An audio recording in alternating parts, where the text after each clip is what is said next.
Fiction, Urban Myths, by Phil Healy and Rick Glanville. Chapter 1. That's Life. No jobs in the cupboard. Billy, a young man from London, had no job. He lived with his mother, Mrs. Harris. One day he asked her, "How can I get a job?" "Look in the newspaper," she answered. So he bought a paper and looked for jobs. There were a lot of jobs in London. He read the paper from front to back, but most of them were not right for him. Suddenly, he saw a good job in an office, so he wrote a letter to the boss of the office and sent it. A week later, he got a letter from the boss, Mr. Davidson. He showed the letter to his mother. "Please come to my office next Monday. I want to meet you and we can talk about the job." Mrs. Harris was quite excited and Billy was happy, but he was also very nervous. On the Monday morning, Billy got up early and had breakfast. He left the house and went to Mr. Davidson's office. There were 7 people there for one job. Mr. Davidson asked him to come into his office, and the other 6 people waited outside. He asked Billy a lot of questions. He was nervous, and he answered the questions badly. When Mr. Davidson finished, he smiled at Billy and said, "Thank you, Mr. Harris. Please wait outside." Billy thought, "I didn't answer all those questions very well." He stood up and walked to the door. But he made a mistake. It wasn't the door out of the office. It was a cupboard. What can I do now? Do I stay in the cupboard and wait, or do I go back into the office? He thought. Perhaps I'll stay here and wait. When they're all gone, I can come out again. Mr. Davidson spoke to the other 6 people, and one by one they went out.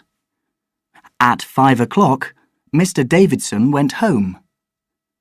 Billy didn't know the time, so he stayed in the cupboard. He was very tired, and he went to sleep. He slept for a long time.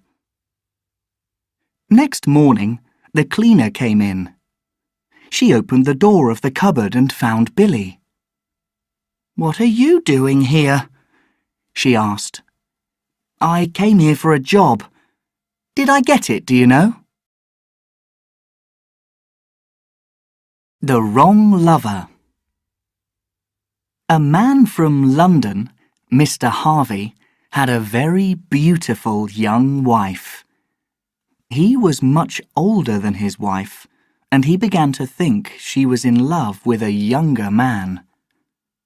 For many weeks, he thought about his wife and this other man. Every day he went to work, and he was more and more unhappy when he thought about them together. "What can I do? Am I too old for her? Perhaps she doesn't love me," he thought. He knew that his wife was at home all day. What does she do? Is she happy? Does she meet other men? One day, Mr. Harvey thought, "I'll go home in the afternoon. I don't usually arrive home at this time, so perhaps I can catch my wife with her young man." He arrived at his house at 2:30 that afternoon, and he was very angry because there was an expensive red car in front of his house. "That's the young man's car," he thought. He sat in his car and made a plan. "I know. I'll break the windows of the car." He found a small, heavy box in his car, and he broke every window of the red car with it, and the lights. After that, he sat and waited. 5 minutes later, a young man came out of Mr. Harvey's house and said goodbye to the beautiful Mrs. Harvey. Then, this young man walked across to a big tree in the front garden, took an old bicycle, and rode away down the street. The bigger, the better. A rich woman drove her big, expensive new car to the supermarket. She arrived and thought, "There aren't many places to park the car. Where can I leave it?" Suddenly, she saw a parking place between a big blue car and a motorbike, but it was very small. "It's going to be very difficult to get this big car in there, but I'll try." At the same time, 2 young women in a small old car came to the supermarket. "Where can we put the car?" the driver asked her friend. "Look, there's a good place, near that blue car over there," she said. It was the same parking place between the blue car and the motorbike. "Oh, yes," the driver said. "I can easily get in there." The rich woman started to turn her car into the parking place. "I hope I can get in there," she thought. Suddenly, the 2 young women drove into the parking place in front of her.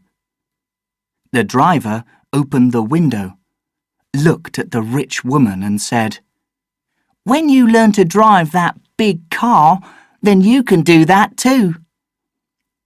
The rich woman was very angry, but she said nothing. She turned her car and drove back as far as she could. Then she drove fast at the small car and hit it hard. She broke the lights and other things on the small car. She opened her window and called to the 2 young women. "When you have money, then you can do that too." Cheap and easy.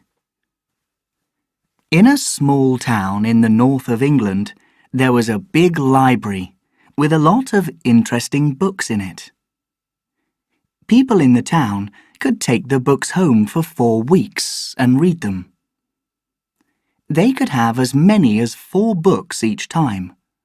Different books about animals, boats, cooking and holidays or love stories, and then they had to take them back to the library. Every year, the library bought more and more books, and soon the building was too small for all the books. One morning in early autumn, the boss said, "November the 28th is a big day for us. We're going to move to a new library building. It's a much bigger and better building, but there's one difficult problem. It's going to be very expensive to move all our books to the new building. Where are we going to find the money and the time?" the boss asked. The people in the library thought about this problem. One evening, 5 weeks before November the 28th, a young woman thought of a good plan. She went and talked to the boss about it. He was very interested, and together they planned it all carefully. 2 weeks later, the boss told the people about the plan. "Between now and November the 28th, everybody can take 6 books home, not 4 books as usual, and they can have the books for 6 weeks, not 4. Everybody in the town was very happy, and they took 5 or 6 books home. After 2 weeks, most of the books were out of the library. On November the 28th, the big day arrived, and they moved to the new building.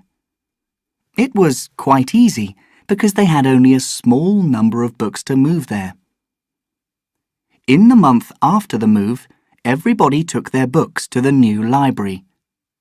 The boss was very happy because it was quite cheap to move and it was quick and easy too. Watch the water. In an important game of golf, Willie Fraser, one of the best players, had a bad day. First, he hit the ball into the trees. Then he made a mistake and his ball hit another player. After that, he hit the ball badly every time. This isn't too good. I must be more careful, he thought. The first half of the game went badly. He lost 5 balls. A friend watched him and said, "Perhaps you'll have better luck in the second half." "Wait and see," Willie answered.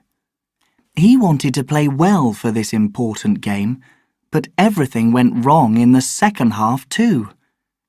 He lost more balls, he hit more trees, and then he hit the ball near a river.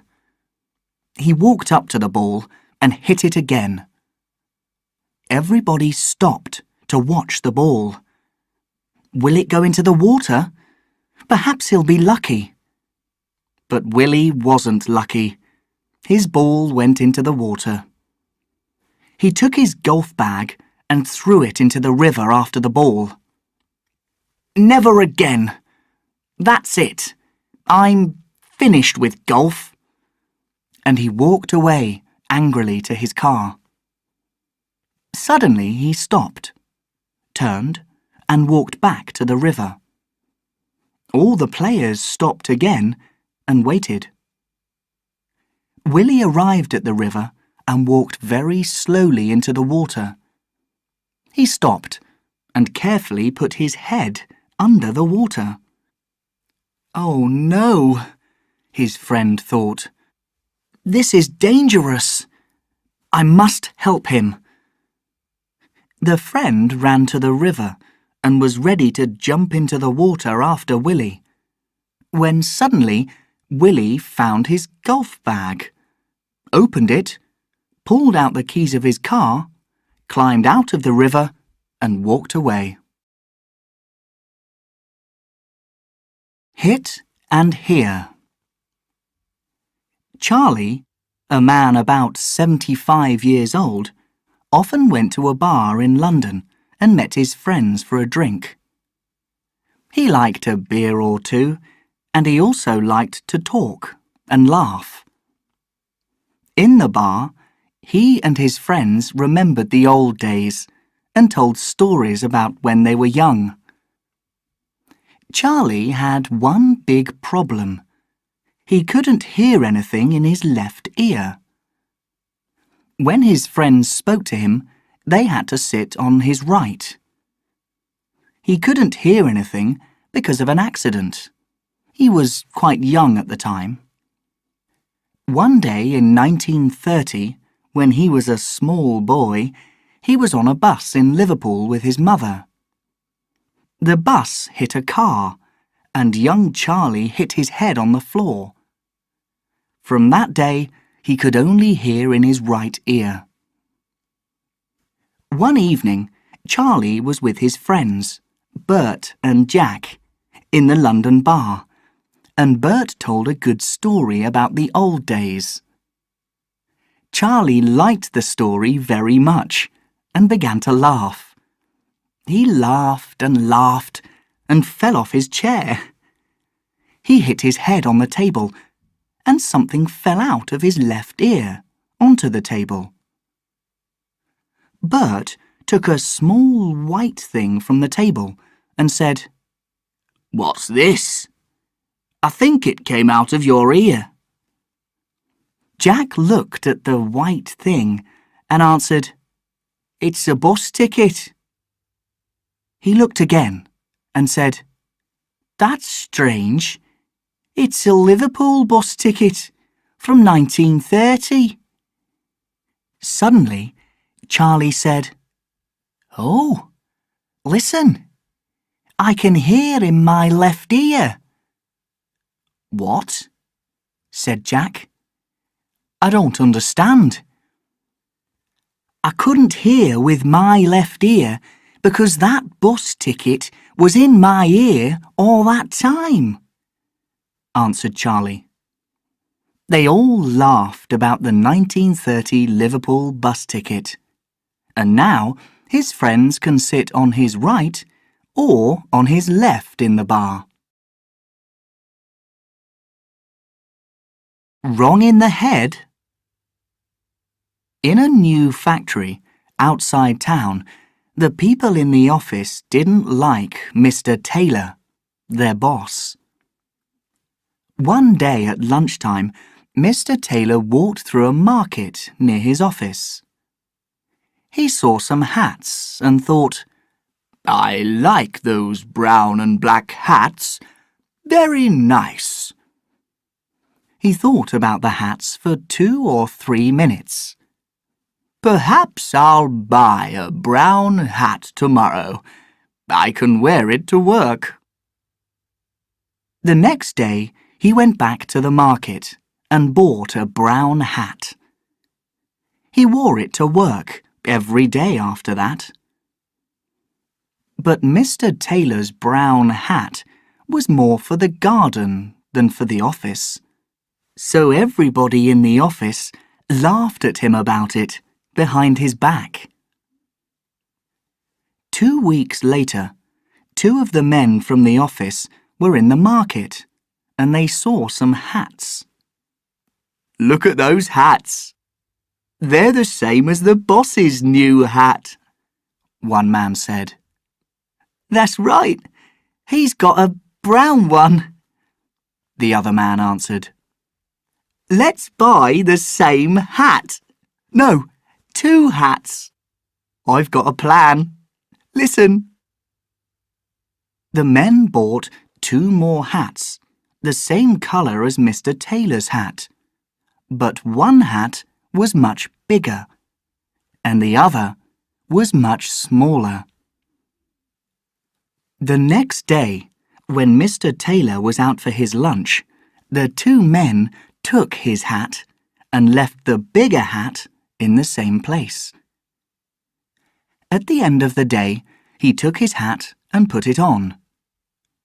"This hat's too big," he thought. "Why? I don't understand." The next day, when Mr. Taylor was in the factory, the 2 men took the bigger hat and left the smaller hat in its place.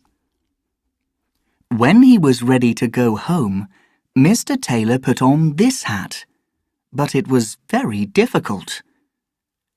"Something's wrong here," he thought.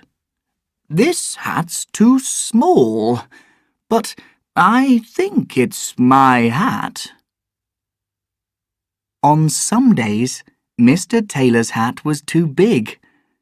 On other days it was too small, and on some days it was right. After 2 weeks of these problems with his hat, Mr. Taylor began to think that something was wrong with his head, so he went to a doctor. "I've got a very unusual problem, doctor," he said. "My head is bigger one day and smaller the next, and sometimes it's okay. What do you think is wrong with me?" Red Faces at Christmas. Mr. and Mrs. MacDonald lived in a small town in Scotland with their 3 sons. One morning in November, they got a letter from Mrs. MacDonald's brother, Tom King, and his wife Susan in London. Mrs. MacDonald read it to her husband. Please come and have Christmas with us in our new house. It's very big, so you can all stay here. Come on December the 24th. We're going out that evening and we'll be home late, after midnight, but you'll find the key for the front door in a small box behind the tree on the right of the garage door. We'll see you then. That's nice, Mr. MacDonald said. It'll be interesting to see their new house. The 3 boys were excited because they liked London. On December the 24th, the MacDonald family drove down to London. They arrived there late that evening and found the right street and the new house. There were no lights in the street, so it was very dark. Mr. MacDonald parked the car in front of number 22, and they all got out. Right, he said. First, let's find the key. Mrs. MacDonald said to the boys, Go and look for the key in the box behind the tree. It's on the right of the garage door. The boys came back after 2 or 3 minutes. We can't find the key. We looked carefully, but it isn't there, the oldest boy said. What do we do now? Mrs. MacDonald asked. There are no lights in the house. Remember Tom's letter. They'll be home very late this evening, after midnight, Mr. MacDonald said. Perhaps the front door is open. Let's see. They were lucky. The front door was open. They went in and turned on the lights. They went through to the kitchen. Everything was new. Mrs. MacDonald made some tea, and they sat in the front room and drank it. Mr. MacDonald looked at some photographs on the desk. He turned to his wife and said, I don't know any of the people in these photos. Do you? Mrs. MacDonald looked at them and answered, No, it's not my brother and his family. Perhaps they're photos of their friends. They finished their tea and went up to the bedrooms. They were tired after the long drive from Scotland, so they all slept well. The next day was Christmas, and the MacDonald family came down for breakfast. They went into the kitchen and saw a man and a woman there, but they didn't know them. Who are you? Asked Mr. MacDonald. Philip and Rosemary Brown. This is our house. Who are you? Oh, no, this isn't Tom King's house, Mrs. MacDonald said. I'm Janet MacDonald, Tom's sister. He asked us to stay for Christmas. We arrived late last night and couldn't find the key, but the door was open, so we walked in. Mr. and Mrs. Brown laughed. This is number 22. Tom lives at number 20. These houses are all new, and they're all the same. With red faces, the MacDonald family went next door to number 20. Happy Christmas, Mr. Brown said, and come back and see us sometime. Where did I leave my wife? Stan Graham drove quickly along the road one night. His wife, Maggie, slept next to him. Usually, Stan and Maggie talked together in the car, so he didn't go to sleep. This time, she was very tired, so she slept. After driving for about 150 kilometres, Stan was tired. I must find a restaurant. Ooh, I want a cup of coffee and some food, he thought. There were a lot of restaurants along the road, so he stopped and bought something to eat.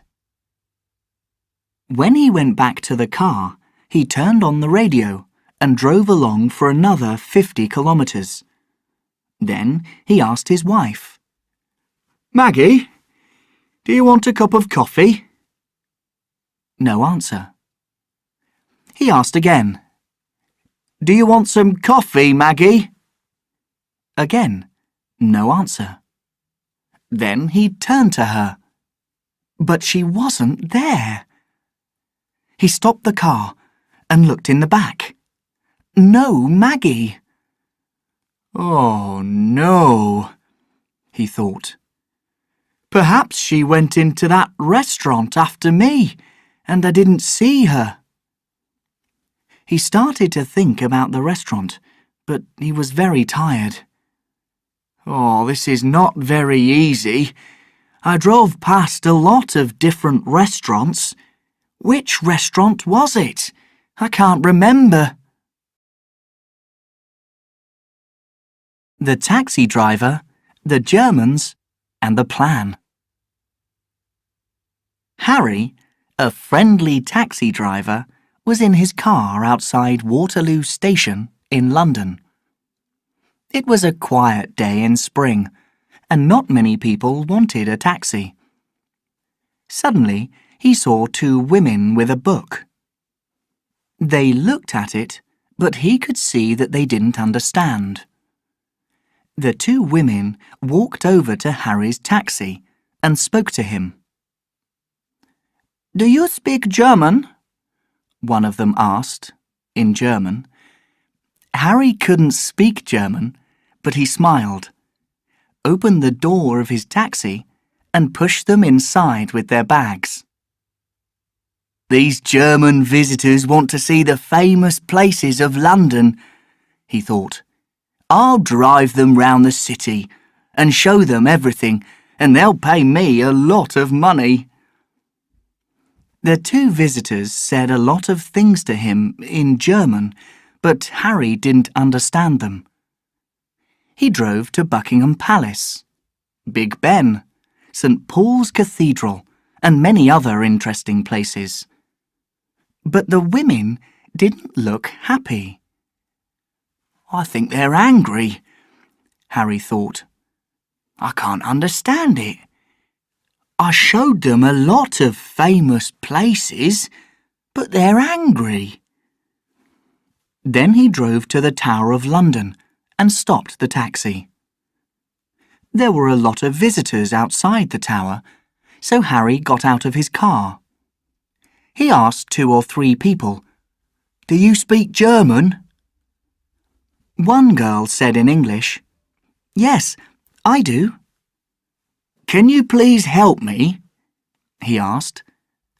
"Can you ask these German women in my taxi about their problem?" The girl spoke to the visitors in German. Then she smiled and said, "Did you take them from Waterloo Station, round the centre of London, and then to the tower?" "Yes, that's right," said Harry. "Did they have a book in their hands at the station?" she asked. "Yes, they did," he said. "It was a guidebook, I think." "No, it wasn't," she laughed. "It was a British Rail book with plans of all the train stations in London. They only wanted to find the restaurant at Waterloo Station."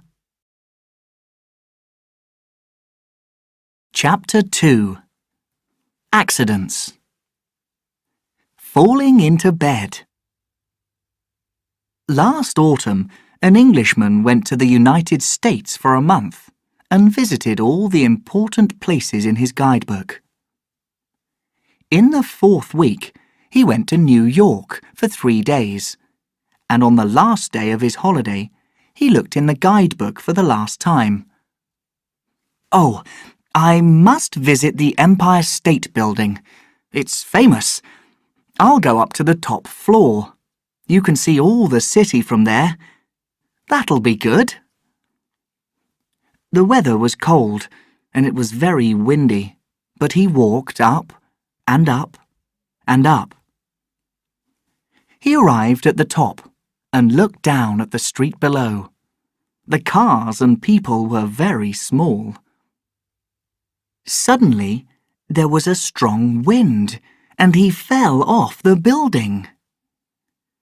The people in the street stopped and watched. He fell fast.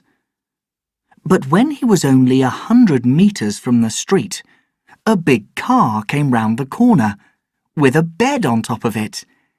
He hit the bed, not the road. Lucky man.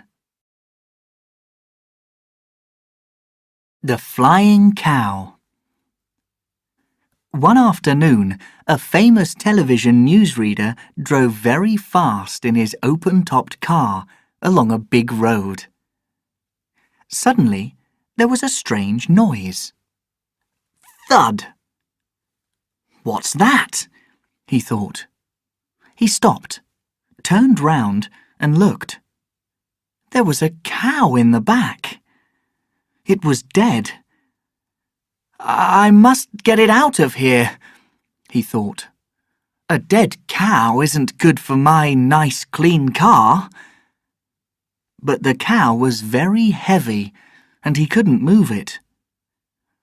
So he drove to the nearest town and looked for a garage.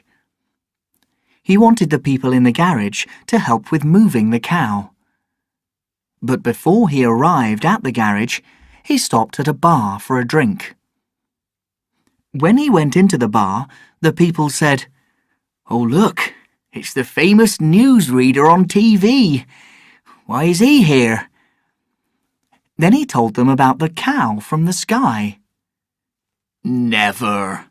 It can't be! Is it a story for TV?" the man behind the bar asked.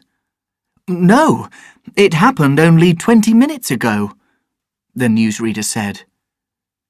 A man in the corner of the bar started to laugh. 20 minutes ago, I drove across a bridge over the big road," he said.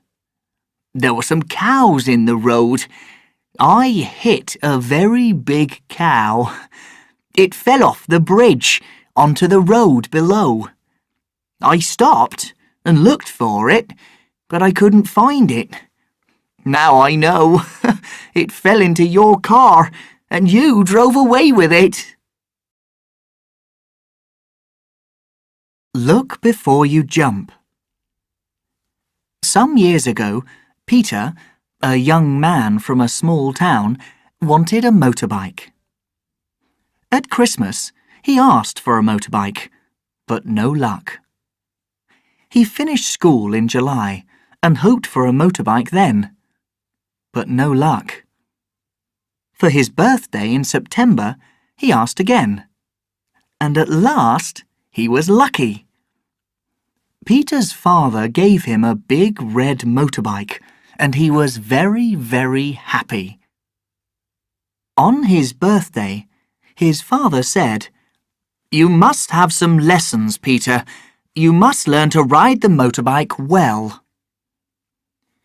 Peter had a very good teacher, Mr. Fletcher, and he was a fast learner. Mr. Fletcher was happy with his student, and one day they stood on the street in the centre of town. "Today, you must learn to stop quickly. Please ride out of town and then come back along this street. I'll suddenly jump out in front of you and say, 'Stop!' Stop as quickly as you can. Do you understand?" Yes, I do," Peter answered. Then he rode away down the street.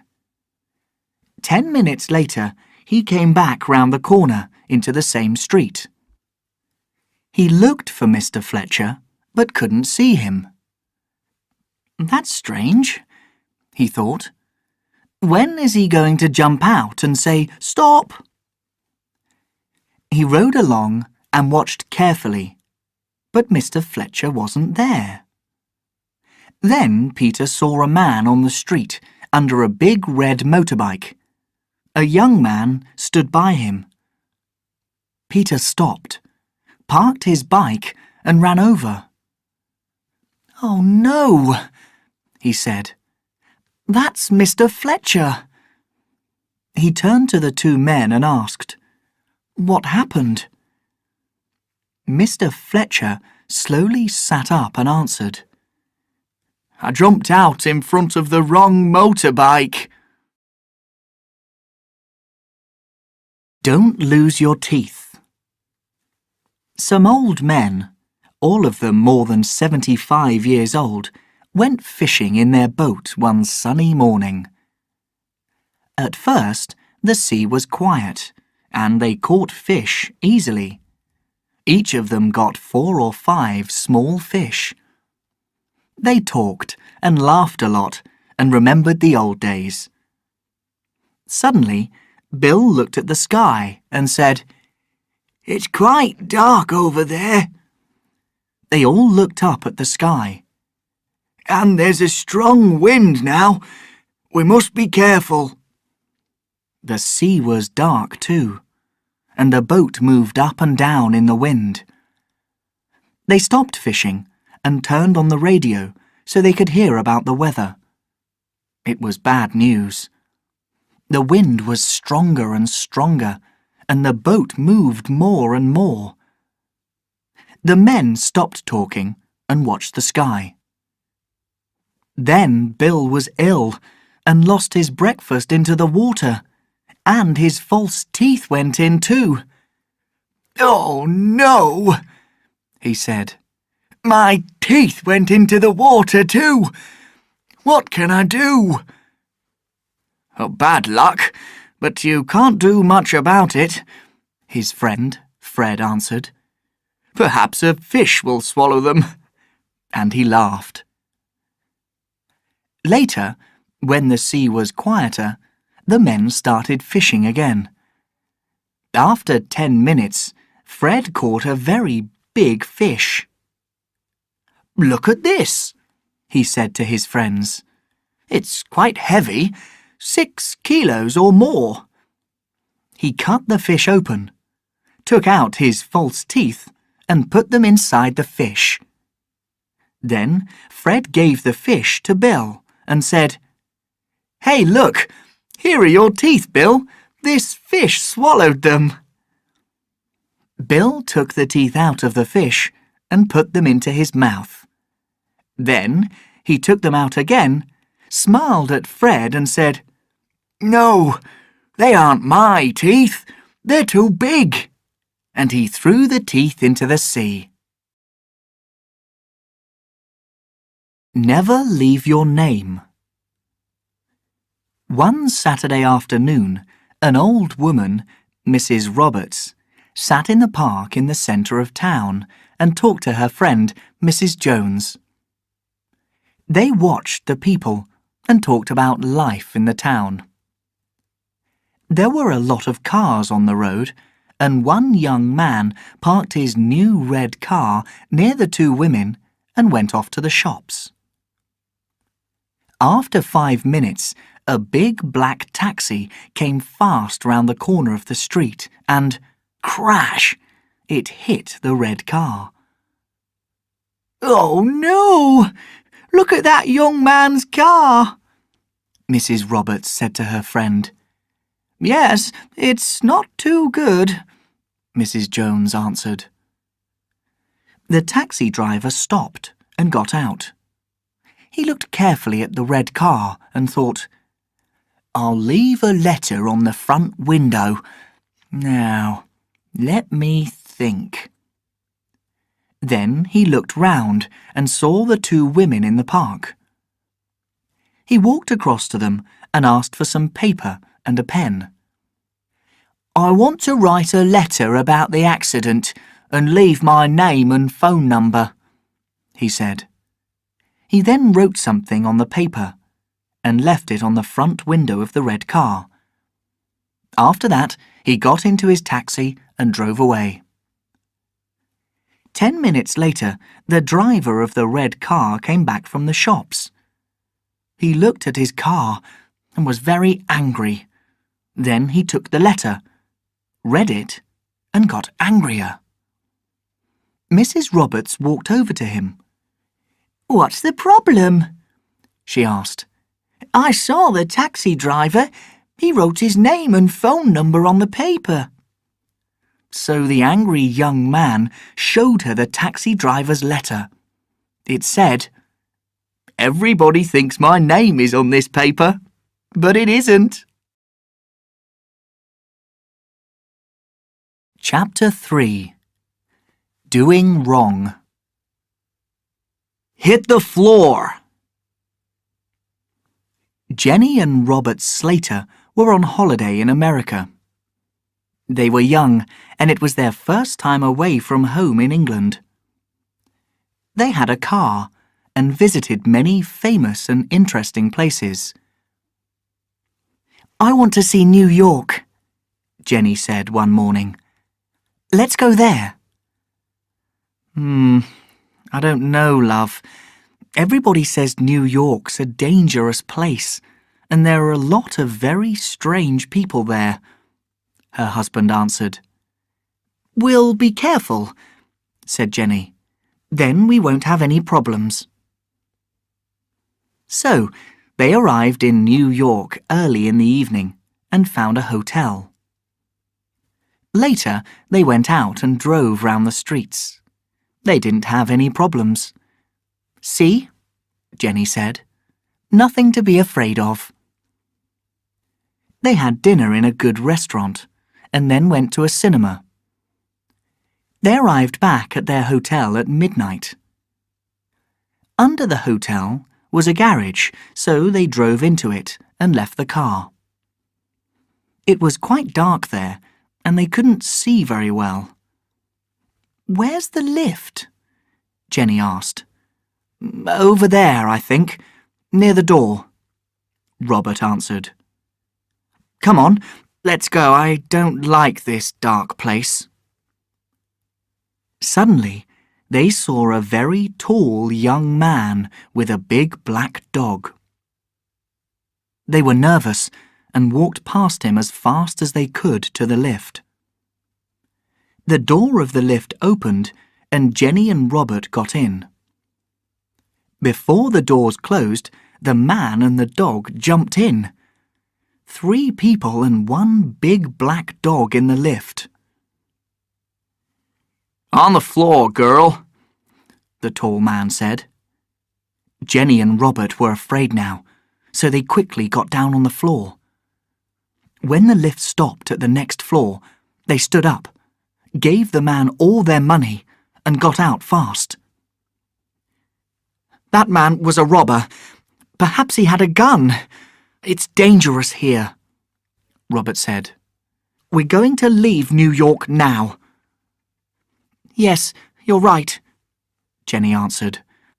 "There are some dangerous people in New York." First thing next morning, they took their room key to the desk and gave it to the woman. "There's nothing to pay, Mr. Slater," she said. "A tall young man with a nice dog came to the desk late last night and paid for your room. Oh, wait a minute. He left this for you too." She gave Robert an envelope. He opened it carefully and took out a letter. They read it together. "Here's your money, and I'm very sorry you were afraid in the lift last night. Girl is the name of my dog." Biker at the bank. Joe is a very lucky man. He loves motorbikes and he loves his job. He's lucky because he rides a motorbike in his job in London. He takes letters and important papers from one office to another. There are a lot of cars and buses in London, but Joe can ride quickly from one place to the next on his motorbike. One morning, a man telephoned Joe and said, Please come to my office, now." Joe rode as fast as he could. It took only about 10 minutes to get there. He ran up to the office on the 4th floor. The man gave him a small envelope and a big bag. "Take this envelope and the bag to the National Bank on Oxford Street and give them to the cashier. Then bring the bag back to my office as soon as possible. Go on, quickly," he said. Joe left the office and rode to the National Bank. He parked his motorbike outside the bank and went in. He gave the man's bag and the envelope to one of the cashiers. The woman opened the envelope and read the letter. She looked carefully at Joe and read it again. "Please wait a minute," she said. "I must talk to my boss." The cashier went away, and Joe waited. 5 minutes later, a lot of policemen ran into the bank. "That's him," one of the policemen said. They took Joe by his arms and pushed him into the police car. "What did I do?" he asked. "What's happening?" The policeman didn't answer. Later at the police station, one of the men gave the letter to Joe. "Here, look at this," he said. Joe took the letter and read it slowly. "Put all your money in the bag. I have a gun and I'll use it." The hair on her hands. Late one night, Harry Green was in his car in East London. He wanted to get home quickly. He remembered his wife's words that morning. "Be careful in East London, Harry. There was a story in the newspaper about a dangerous man out there. The police want to catch him. He killed some people with a knife last month in East London." There was heavy rain that night, so Harry didn't drive fast. Suddenly, he saw an old woman at the bus stop. "She'll get wet in all this rain," he thought. So he stopped the car, opened the window and spoke to the woman. "Do you want me to take you somewhere? You'll get very wet there at the bus stop." She answered and got into the car. Harry talked to the old woman and asked her a lot of questions, but she only said, Then he looked at her more carefully. She had a big bag in her hands. It was old and dirty. "She's got big, strong hands, and a lot of black hair on the back of her hands. That's very strange," he thought. Harry started to think. Those big hands, all that hair on them, and then he remembered his wife's words that morning. "What can I do?" he thought. "I must get her out of the car, and that big bag." Harry turned to the woman and said, "I think I've got a problem with the lights at the back of the car." He stopped the car and asked, "Can you get out and look at them for me? I don't think they're working." The old woman got out and walked round to the back of the car. She left her bag in the car next to Harry. He quickly shut the door and drove to the nearest police station. He took the bag in with him. It was quite heavy, too heavy for an old woman. A policeman took him into a small room, and Harry told him the story of the old woman with the hair on her hands. The policeman took the bag, opened it carefully, and looked inside. "I think you were very lucky, sir," he said. Look at this. And he showed Harry a long, heavy knife. Hats on! When all the good people are in bed at night, the police go round the streets and watch the banks and shops and other buildings. One night, after midnight, Trevor Taylor, a young policeman, was in the street in the centre of town when he saw that one small shop had its door open. He looked through the door and he could see a lot of books, newspapers and cigarettes. Perhaps somebody's inside the shop, he thought. So he slowly pushed the door and walked in. He looked round but found nobody in the shop, so he called the police station on his radio. Trevor was a heavy smoker, and there were a lot of cigarettes in the shop. He quickly took a box of cigarettes and put them under his big policeman's hat. Then he went through to the back of the shop, but he didn't find anybody there. About 5 minutes later, a man came running along the street and arrived at the door. "This is my shop," he said, "and I want to thank you for seeing the open door." He looked at Trevor and asked, "Do you smoke?" Yes, I do," the young policeman answered. "Good. Here, take 3 of these boxes of cigarettes. A small thank you," he said. No, I can't. I'm very happy to help you. It's my job," said Trevor. "And I haven't a place to put them." "That's no problem," said the man from the shop. "Put them under your hat."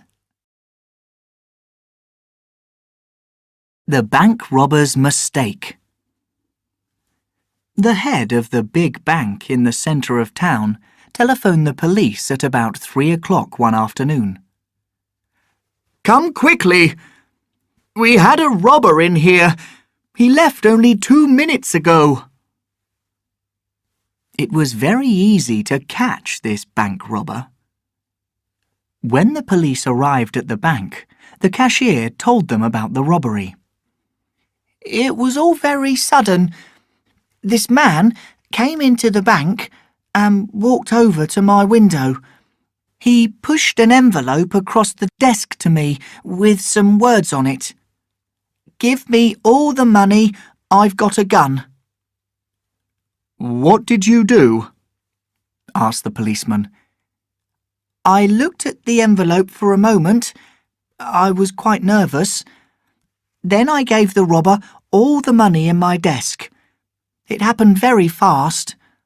He ran out with the money in a green bag," she answered. "Oh, here's his envelope." And she gave the policeman the robber's envelope. When the robber left the bank, he went home. It was 3:30. He turned on the radio and listened to the news, but there was nothing about the robbery. But half an hour later, when a police car arrived at his house, he knew something was wrong. "How did you find me?" he asked. "It was easy," answered one of the policemen. "The cashier gave us your envelope with your name and address on it. So, here we are." Chapter 4. Living and Dying. Dead cold. In the old Soviet Union, Russia, it was often hard to buy food. Meat was the most difficult thing to find. When people wanted to buy something, they usually had to wait in a long line before they could get it and pay for it. One day in Moscow, some years ago, there was the usual long line of people at the cashier's desk in a shop. It was winter, and the weather was quite cold. In the line, there was an old woman with a very big hat on her head. She waited quietly with the other people, but then suddenly she fell to the floor. "What's wrong with her?" somebody asked. "Get a doctor," another person said. One man in the line was a doctor, so he quickly went over to the woman on the floor. He looked at her carefully and took her hand. Then he took off her hat. Under it was a frozen chicken. "Oh, that's very sad," the doctor said. "I think she took the chicken and put it under her hat because she didn't have any money to pay for it." But the chicken was too cold. She had a frozen head. The chicken killed her. Coat from the Dead. One evening, a man called James was on the road from Oxford to London. There weren't many cars on the road because it was late. Suddenly, in the lights of his car, he saw a woman by the road. She was quite young and very pretty. It's dangerous to walk along the road when it's dark and late, he thought. He stopped, opened the window, and asked the young woman, "Where are you going? It's dangerous to stand here at night. Perhaps I can take you to London with me." The young woman didn't answer, but she opened the door of the car and got in. James asked her a lot of questions. "What's your name? Where do you live? Why are you on the road at night? Is your family in London? Where are your friends? Have you got any money? Are you hungry?" The young woman sat next to James, but she said nothing. Not one word. She only looked at the road. Soon, James stopped asking questions, and they drove along without talking. Coming into London, there were more cars, and James had to drive more slowly. Suddenly, the young woman started to open the door, so James stopped the car quickly. They were in front of a house on a long street. The woman opened the door and got out of the car. Then she slowly walked up to the front door of the house.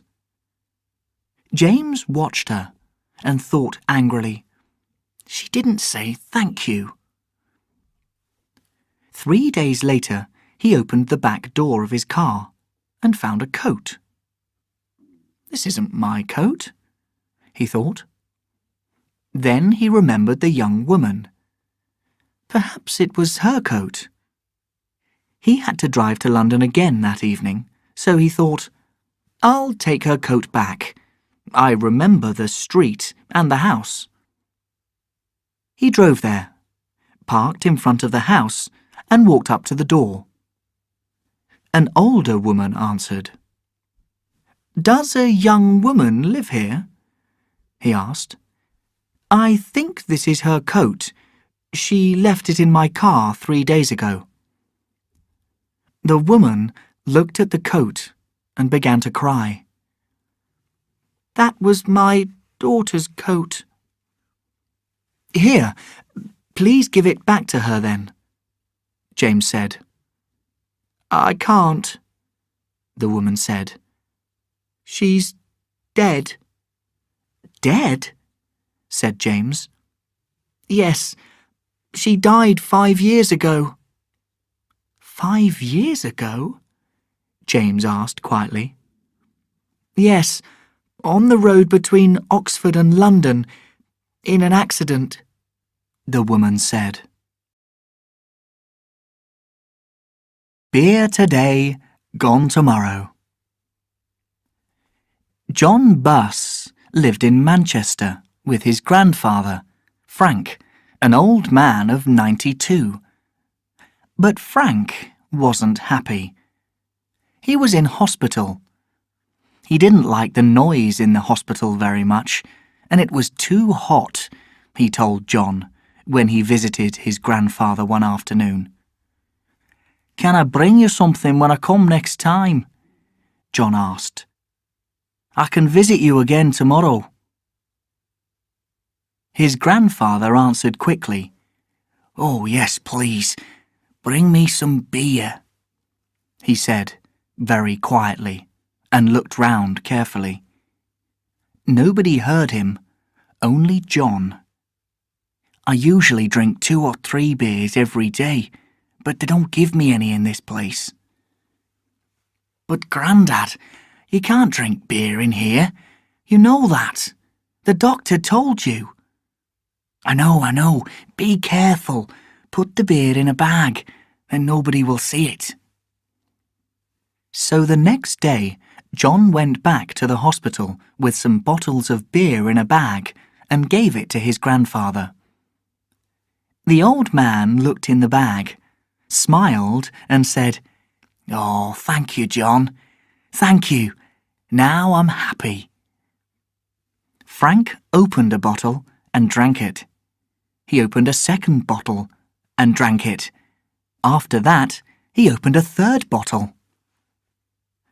2 days later, the doctor telephoned John. "I'm sorry, Mr. Buss, but I have some sad news for you. Your granddad died last night. But he was happy. He had a smile on his face." John laughed because he remembered the bottles of beer. His grandfather liked beer, and he was always happy with a bottle in his hand. "Did you bring him some beer?" the doctor asked. Yes, I did," John answered. "He had 2 or 3 bottles 2 days ago." "Oh, I see," the doctor answered. "He was happy because he had some beer." "But I don't understand," John thought. "I took him long life beer."